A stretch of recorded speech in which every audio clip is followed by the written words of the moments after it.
Going through the book, you were very. In fact, I knowing you as the person, I think you really had to work hard to make sure that you don't feel that chapter one as the whole book. Yeah, it's a very loaded book. Let me go back to a part of the book where you talked about the whale oil expedition, where that's how venture capital really started, where people would actually give money to guys who are actually into whale expedition. It's very risky, highly risky, but the rewards are actually enormous. But what actually really surprised me most is the fact that he was an undergraduate. He was just 26 years old. He made $575 million as at 1999, and that was 4 years later. This is not what a man do. Now let's go into the golden page of venture capital, right? So to go between 2012 to 2019 in the book, we say here that total VC funding increased by 44-fold between 2012 and 2019 from just $45 million to about $2.2 billion. Dr. Dami, it's a pleasure having you. Good afternoon, sir. How are you? Hi, Erico. Same thing here. It's a pleasure. It's a pleasure to be on your platform. So guys, today we are going to be looking at, we are going to be doing, like I mentioned, we are going to be doing a reading of my book. Dr. Dami, can you show them your copy? Yes, yeah. So, exactly. So, we are going to be doing a book reading of 365 Days in Venture Capital, a guide to the business of venture capital in Africa. It's me discussing chapter 1 of the book today, is Dr. Dami, right? So, Dr. Dami, let's say in 1 minute, just give us a bit about your background before we dive into the book reading.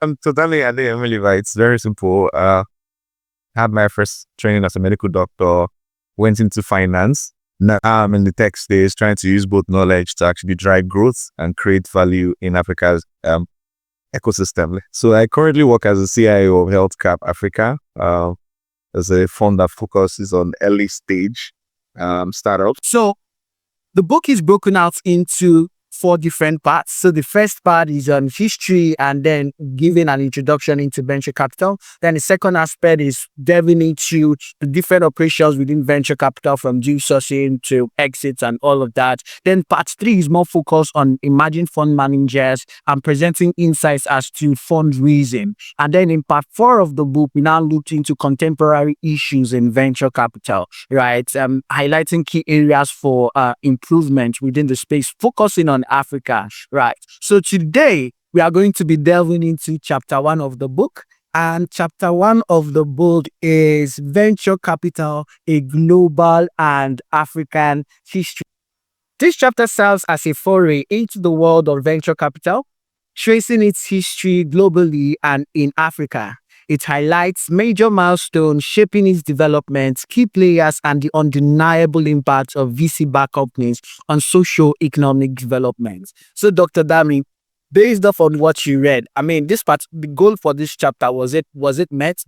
Yeah, sure. Going through the book, you were very. In fact, I knowing you as the person, I think you really had to work hard to make sure that you don't feel that chapter 1 as the whole book. I can imagine how much you try to summarize, just because you don't have much space to write so much like that, because all the chapters are still there. It's a very loaded book. And I can see it from ARDC down to mobile technology penetration in Africa, how things have actually evolved. And you did justice to it, actually. Fantastic. Okay. So before we even get into history, right, I think the very first thing that is very much important is to try to set the background by defining what venture capital is, so that we are all on the same page. And so I'm just going to read a part of the book. It says, before we dig into history, and that's on page 3, before we dig into history, let me quickly explain what venture capital is. It's a type of funding provided to startup high-growth innovative companies in exchange for an ownership stake in the business.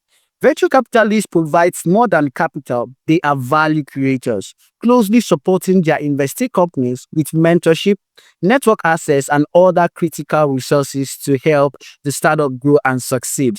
Think about the impact Ronaldinho had on the career of Messi, right? So 2 critical things mentioned here: they invest capital and then they also support. So Dr. Dami, from your experience as a venture capital expert, so how can you help us understand this definition of venture capital better? So a VC, a very good one, actually meets that definition you put, which is they are bringing to fore a lot of expertise. They are bringing to fore mentorship, network access, and other critical resources, strategy, operational expertise, being able to actually guide them to know how to go into the market, go to market strategy, how to sell their products, how to win, because they have done it before with cash. Yeah. Able to spot with them and also hand pick them and lead them and in the way that I think that particular aspect is very, very key, right? Hand holding. So, especially because of the uniqueness of the kind of companies that venture capitalists invest into, they are still very early, some of them inexperienced. So beyond just giving them money and they run the risk of them just blowing your money away, right? You are still able to roll up your sleeve and support them. So fantastic. So guys, you now have that basic understanding. Thanks to Dr. Dami. When it comes to tracing the history of certain things, there are always different accounts, different perspectives, right? And that's the same thing for venture capital. You see people tracing it from very, very the ancient period when people go out to do whale expedition. And I think that was the approach that Professor Tom took, and I actually liked it. But let's keep that to talk about modern venture capital, right? And from the book here, we say that modern venture capital began to take shape after World War II, particularly with the formation of the American Research and Development Corporation, founded by John Doriot, who is considered the father of venture capital, Ralph Landers, and all of the other people in 1946. But Dr. Dami, there's something very interesting I would like us to talk about here, and that is, why do we, before the World War II, based off of what we read in the book as well, or what you, the audience, will read in the book, there were other activities mainly driven by high net worth individuals. But what now characterizes ARDC as the cradle of modern venture capital? So certain things that were highlighted was the fact that they were the first to raise funding from other institutions, not just high net worth individuals, but raising capital from other institutions, right? And they're invested exactly. So let us just touch on that aspect a bit, right? So what is very unique about VCs raising money from other external sources other than the person investing his own money? Let me go back to a part of the book where you talked about the whale oil expedition, where that's how venture capital really started, where people would actually give money to guys who are actually into whale expedition. It's very risky, highly risky, but the rewards are actually enormous. And then people give them money to actually do that voyage, right? Same thing what ARDC did. They just changed the model. It's just what technology does now. Our technology will change how things are being done manually and automate it and make it even more efficient and more resourceful, right? So that's what ARDC did. So, and that's what the RDC did. So they just made sure that they diversified, just like not just their own personal money or not just one particular kind of fund source, which is HNI in those days. They diversified into other kind of sources. Institutional investors were involved, mutual funds, personal money. So I think what it did, it was a very great model. And I think that is the model that even most VCs still run. But was talking about outsized returns, right? So there's something very interesting in this research that, okay, they invested $70,000. They invested $70,000. That's my rate. It's like 1.2kx. That's 1,200. Exactly. Right. 1,200x over the period. So they invested in 1957, and by 1968, the company was now worth $390 But something very interesting, though, which I don't really think would actually play out now in current day, is that for 70k they invested and got 70%. Which startup founder will give you 70% again? So over time, terms negotiation has changed, and people are wiser, not leaving control to VCs just anyhow like that. Yeah. Hey, this is just to give us a snippet into what the global history looks like, but there has been a lot of evolution, right, which you can catch up when you get the book. But now let's talk about our own dear Africa. To be honest, the history of Africa, venture capital in Africa, I think that was really the most difficult one for me. There were a few accounts, a lot of them conversations, videos, and all of that. So it was quite difficult to pinpoint, but here was the approach I took. And okay, so just reading from the book. Now, whilst tracing the history of venture capital in Africa poses challenges due to various factors. So I'm just going to skip a lot of things. However, it is often said that every significant development has a starting point. In the case of venture capital in Africa, this starting point can be attributed to one, the spark of technology, two, the formation of innovation ecosystems, and the contributions of pioneering technologists who serve as early angel investors supporting innovation on the continent. So the approach that was taken is looking at technology innovation, looking at certain pioneering technologies that exited and then used their money to probably start investing into other companies. And one particular person that was very, very interesting to me, which I would like us to talk a bit more about in this whole Africa history thing, is Mark Shuttleworth, right? Dr. Dami, I think I will hand it over to you. What was very interesting for you? So Mark Shuttleworth, the first thing that actually struck me was the first ever full security encrypted e-commerce web server commercially available outside of the United States. So there was this first mover advantage the guy had, all right? But what actually really, really surprised me most is the fact that he was an undergraduate. He was just 26 years old. And he made $575 million as at 1999. And that was 4 years later. Honestly, I was shocked. So 26 years was as of when he exited, though. So he had started earlier graduate the States too. That was like 575 million, because I think these stories are very much important, because the typical tech person, when you want to ask them about high profile exit, the first thing that comes to their mind is space stack, and this happened in 2022, right? But most people don't know that even in the 90s, like, we had guys doing stuff. We had guys doing stuff. And also another thing I think that is also important in Mark's story is that he captures, he embodies all the different aspects that was mentioned as the driver. So one, the spark of technology based off on his activities in terms of thought consulting, right? And then also the fact that as a pioneer within what particular space, exactly, as a pioneer within that space, the exits that he generated, he didn't just blow the money away, although he used it to chop life a little bit, right? Because he went to space. He was like one of the first individuals to go to space. I think that was in 2000. So he used the money to chop life a little bit, right? But he also recognized the fact that he needs to support other younger entrepreneurs, and he set up HBD Ventures, right, to invest into other South African companies. And quite interestingly as well, that particular fund he started is now under the management of Knife Capital, right? Knife Capital, based in South Africa, which is like one of the big players in the South African ecosystem. So interesting stuff, man. I still can't take my mind off it. $575 million. But now let's go into the golden age of venture capital, right? So the golden age of venture capital, most people will start tracing it for 2014, whereby at that point, like, venture capital started recording a lot of explosion. And if you look at between 2012 to 2019 in the book, we say here that total VC funding increased by 44-fold between 2012 and 2019, from just $45 million to about $2.2 billion. So a number of things were highlighted as some of the drivers of this kind of explosion that we saw as from 2012, right? Some of them being the mobile and internet penetration, the impacts of COVID-19, high-profile exits, and companies becoming unicorns, and companies becoming unicorns. So let me just get your thoughts around. Let's get your thoughts around the drivers of that sort of explosion we saw in venture capital.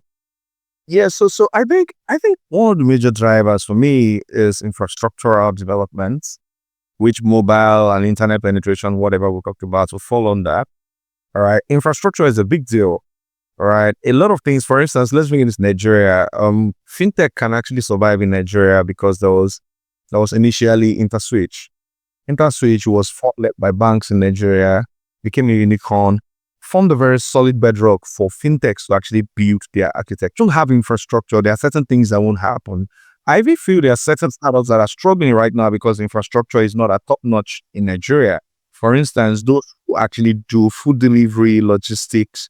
Logistics is actually struggling in Nigeria a little bit right now because of that infrastructural issue. Do you understand? So that's an example. And then in my economic background, like, if you push more people down the poverty line, you have less disposable income. Your economy can't really grow. Your GDP can't grow like that. Tech guys producing stuff or creating products out there can't sell. So I think that's just it for me. Like, those are the major drivers I think about. Boundary drivers, right? Sport. Exactly. Yeah. And I also think that aspect of the multi-million-dollar exits and the unicorns was also very important because it signaled potential, right? Because I can remember then 2020, 2021. See, if you are not in tech, you are not using your life well. It's almost like you are doing something, you are not using your life to do anything reasonable, right? And that made people much more comfortable to want to say, okay, let me invest into a venture capital firm, or let's start coming into angel syndicates to invest into startups. So that built confidence that it is possible to exit this company. So I think that really helped a lot. Africa is not one big family. So anytime most times we talk about Africa, we think it's just this one homogeneous sect that everything seems equal, right? And again, so for instance, one story we told in the book is in 2020, a video went viral where some young Americans were asked to name countries starting with the letter A. Quite surprisingly, if you mentioned Africa as a country starting with the letter A, but the truth is that there are 54 countries, different languages, over 44 currencies serving the place, and then development is uneven, just like he mentioned. But that is also having some sort of impact in terms of venture capital activities that is concentrated on 4 big African countries. So let me get your thoughts as to what is it about these big 4 African countries that sort of pulls in much more venture capital funding into those countries. In terms of development and economic development, especially, check out South Africa's stock exchange worth about Naira $83 billion. That's something, right? And I think that's the biggest in Africa. And then Nigeria, it's up for also having $49.6 billion. It's very small, all right, but at least it is something compared to other countries, right? So then again, that population aspect, right? I think apart from that population aspect, only Kenya within their own region is not like the most populous within their own region, but Egypt is the most populous in North Africa. Nigeria most populous in West Africa. That kind of signals a large consumer base, right?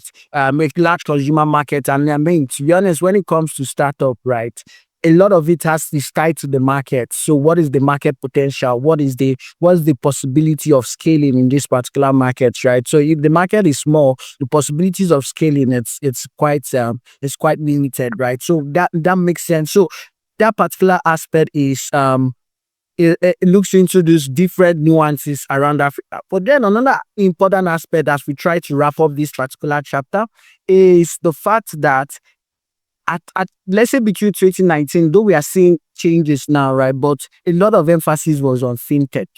Why fintech? Yeah, I mean, so look at it from this perspective. No matter the business you're trying to do, it's first of all about the money. It's first of all about making money. Money can be cash, can be soft copy, like you have moving money by transfer and all that. So fintechs actually thrived a lot because there was a gap when it comes to moving money, all right, globally. In fact, up until last year, before I discovered Wise Transfer, if you want to move money in the US, you're going to have to wait for some days. It's only in Africa that you can actually move money faster. And that is because we were using cash and the technology came to actually change how that actually works. So I think in terms of solving problems, the first problem you need to solve if you want to bring about prosperity to an average number of people is to solve the money problem. How money is made, how money is moved. Just the financial inclusion. Yeah, and financial inclusion. So if you talk about transactions that happen globally, if Africa is controlling 70% of mobile money globally, over $1 trillion worth of money, and Africa is controlling 70%, there's something that the African guys actually discovered that is working. And there are more unicorns coming, whether we like it or not. I mean, Money Point just enjoying. You understand? So yeah, more what do you call it now? Unicorns coming because exactly. And just like you mentioned, everything fits into. Remember, part of what we said as a driver was the fact that certain technology certain technology penetration like mobile phones, internet, right? Now, with mobile phones allowed certain innovations, fintech innovations on mobile phone platform that will drive in access for most people. But then, based off on that, there's still conversations around, okay, have we hit our marks when it comes to fintech opportunities, right? But the truth is, the problem of, like, as argued, that the problem of financial inclusion still persists, right? That a lot of people are still not financially included. And then also the amount of cash-based transaction is still that high, right? So if it's something that we can still be able to digitize much of these transactions that are happening in cash, then definitely there are still opportunities. And then also another driver is the access to credit. I mean, we have almost 40 million SMEs in Africa, right? But most of them, exactly. So most of them still have a lot of difficulty. Colors are yellow, actually. Right. So of which most of them still have difficulties accessing credit, right? So to a large extent, as long as those problems still stare us in the face, there are opportunities for improvement, right? So, I mean, then also we talked about other sectorial activities within the space, talking about e-commerce and logistics. Then energy is really gaining a lot of traction with the likes of M-Copa and some Kingdom, right? But then, before we wrap this up, I think the last part that was discussed in the book, so tracing the global history, tracing the African history, talking about the nuances around Africa and some of those sectorial activities. One way we wrapped up everything was looking at a case study of users. So there's a question that, what is the big deal about venture capital in Africa, right? And I mean, a lot of times people will point to examples like the US, but that seems like not comparing apples to apples, or that seems like it's very, very, very, very big shoe, right? And then also, even with the case study of Israel, I still quite understand that people will also have arguments that, oh, Israel is very, very small, Africa is this big, there are dissimilarities, and all of that's very, very valid arguments, and want to compare with the likes of India. But the truth is, we still can't even compare with India because there are still different nuances around the India market. There are always those nuances, right? But what I think is very critical is, what are the lessons learned, focusing on what sort of opportunities can be created, right? And I think that's where the Israel case study is very critical. So the US as a case study, but somehow that may seem like a cliche. So let's turn to Israel, a small nation that has done wonders with venture capital funding. The Israel story of the support of venture capital stands out for me. In the 1990s, Israel took note of the fact that they had high technology companies with innovative products, but there was very little commercialization, right? So they also observed that commercialization of tech in the US was significantly aided by venture capital firms before 1985. There were no dedicated venture capital funds in Israel. So venture capital funds were not there. So the government now had to make conscientious efforts to build out the venture capital ecosystem space. So now let's see the results of that. Let's say fast forward 20 years after. The most significantly scaled the startup space in Israel. Today, Israel had about 9,000 startups across different verticals. I mean, they are referred to as a startup nation. Collectively, on the NASDAQ, more than 100 companies are valued at $150 billion. Yes, and also, Israel's tech startups employed over 14% of Israelis, generating a revenue that is almost half. Let me read it again, almost half the GDP of Israel, and more than the GDP of nearly 10 African countries. So you can see the results. So what's your take on that, right? So are there key lessons for Africa based on that? Yeah, key lessons. I think the most glaring of all the lessons is that there was a political will. The government saw a problem. Tech businesses were growing, but they were not getting commercialized like they should. So the Yozma program that was actually instituted by the Israeli government actually changed the game, was a game changer. So I think the primary thing for Africa is to have that political will. I think Nigeria is trying. I really like what you said, right? You could see intentionality in terms of supporting it. So I don't want us to run ahead of ourselves, but by chapter 12, we are discussing contemporary issues. Part of what was discussed there is around frameworks that can be implemented by government towards improving the venture capital space, right? But then one thing that is very critical from the Israel story is that you can see that it has impact on economic growth and development. It has impact on job creation. Very interesting and conversation. Trust me, we didn't even scratch the surface of what was discussed in chapter 1 in this book. So if you are very curious about history, then this is the book for you. If you're very, very curious around what are those unique differences in Africa, then this is something we want you to read. If you're also curious about what sort of opportunities that can be created through venture capital, this is the book for you. So this is it. 365 days in venture capital, a guide to the business of venture capital in Africa. And that's a wrap for our book reading on chapter 1. I want to say a very, very big thank you to Dr. Dami for coming live to discuss this book with me. I want to say thank you. A very, very busy man, but you decided to spare some time to be on this book reading. Thank you very much.